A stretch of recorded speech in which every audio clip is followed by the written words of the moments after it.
Hello, my name is Jessica Santana. I am connecting here from London, and I am an administrative assistant for the SAS team, but I also co-run the mentorship program for working women.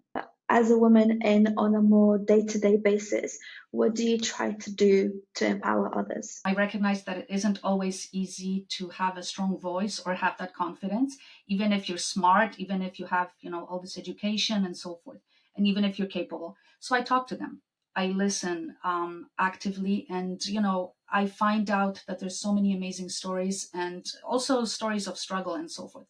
But I recommend websites, podcasts, books. I connect them to other people so that they can get maybe the help, the support that they're looking for.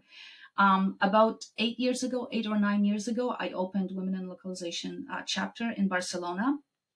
And it was just a very small chapter at the time. But now I see that it's still going super strong. There's a lot of newcomers who are finding support and encouragement that they're looking for. So that makes me super happy. I'm very intentional about supporting people, whether it be with my time, materially, if I can.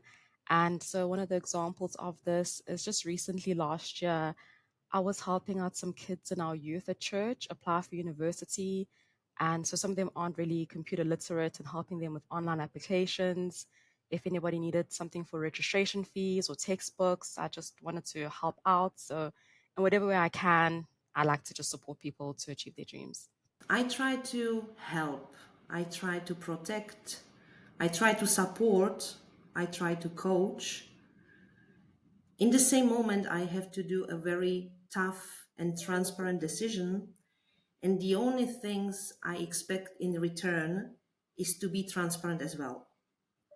And my ultimate goal for my colleagues is to become independent. And my biggest happiness is to see them to be successful. I find it helpful to just ask people's opinions and what they'd like to add by name.